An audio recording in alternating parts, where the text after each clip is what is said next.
started once you've finished the group discussion.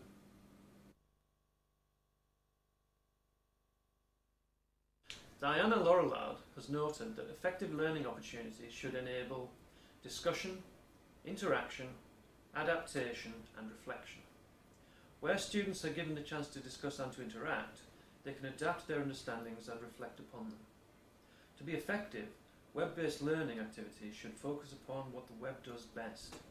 This includes providing global access and equality of opportunity and supporting interactivity and communication. The Chic project identified 5 practical aspects in the successful implementation of online materials. The first is providing a user-friendly approach. Easy navigation needs to be provided through clear links within materials and also between materials and course objectives and outcomes. In our next clip, Dr. Jeremy Bolton of the University of Newcastle describes his attitude to online course design. You have to make it as simple as possible. That means, for example, you do not set tasks that require either extensive computing ability or any statistical ability whatsoever. You do not expect them to know how to even use basic spreadsheet techniques. You do always have to give step-by-step instructions for anything which is in any way complicated. You should always provide, where possible, graphic and arresting images to break up text. You should not provide too much text. Sometimes I break this rule, but I don't think you should put too much text into your web pages. You should always make the instructions that they're supposed to follow extremely clear. So that means you have to do a lot of work on making sure that navigating around the site is very easy and that people can't get lost or turn the website inside out and then click on the wrong button. I'd also say you have to, and this is a slightly eccentric thing, you do actually have to maintain a sense of humour, both managing the sessions and designing the website. Your students' initial impressions of online materials are central to their engagement with them.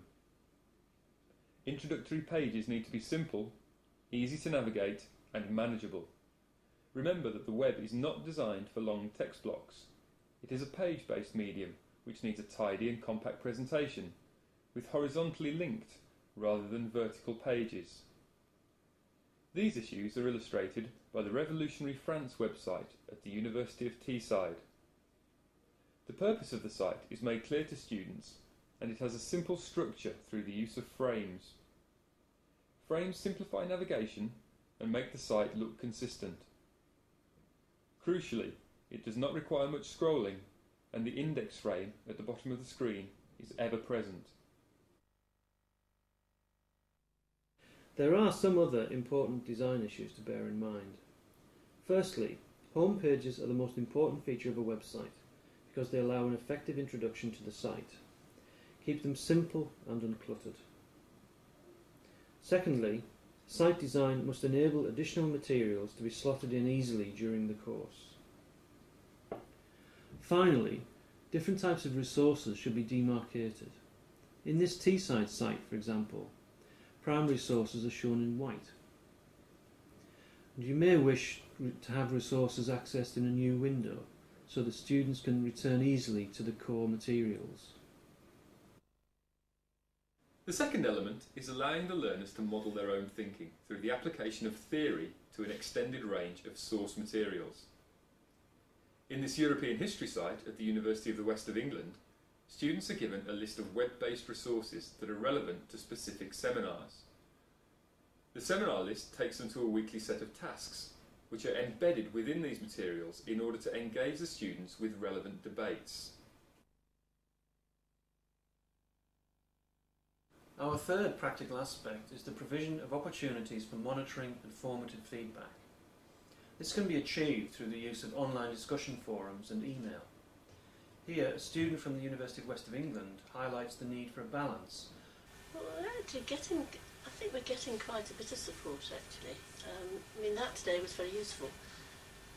I would not have got into that. I don't think I'd have ever got into that site on my own. I might have done, but it would have taken me probably the end of the course before I got that far. No, I think we're getting quite a lot of help, really. I wouldn't like to see it just all internet, because you need that interaction with the tutors, I think. But as an addition to it, I think it's working very well. I like it. Getting this balance right and utilising online communications between groups of learners and between learners and tutors can support deep level learning. Web-based task work, our fourth element, is one way in which the potential for monitoring and formative assessment can be maximised. At Edgehill College, a website was created for a course on 18th century enclosure in a local community, using a managed learning environment. This site linked resources and key questions to learning activities. Each task lasted for 1 week and was group-based. The tutor was online in order to moderate discussions and provide fresh insights. Thus, by Task 5, students are asked to address the medium and long-term impact of enclosure and the reorganisation of landholdings on this specific community as a whole. Online activities extended the resources available to the learners and enabled them to apply their own understandings to those of specific historians. The following clip illustrates what some of the students felt about the task work. I think as you've gone through the course, it's become more focused on Croston, and you question everything that you do, what you're reading and how it relates to Croston.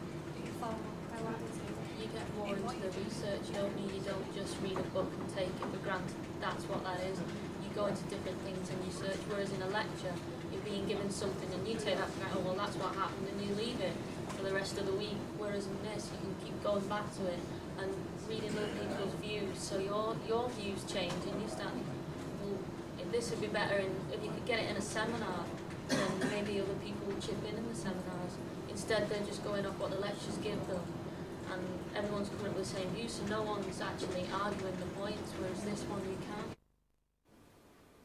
The provision of the types of learning activity that we've just seen enables learning, teaching and assessment to be clearly linked or aligned. This is the final practical outcome of online design. In order to achieve this alignment, Biggs has argued for a coherent process of curriculum design. Firstly, learners must be given clear course objectives and should then be made aware of the levels of understanding that they need to meet to pass the course. Secondly, a set of learning activities or tasks and teaching processes need to be deployed in order to enable those objectives to be met. Thirdly, assessment tasks which measure the stated objectives should then be developed. Fourthly, tutors must ensure that there is consistency or harmony between firstly, learning objectives, secondly, teaching processes or learning activities, and thirdly, assessment or learning outcomes. One tutor involved in the Chic project explained, "The point of the exercise is to explain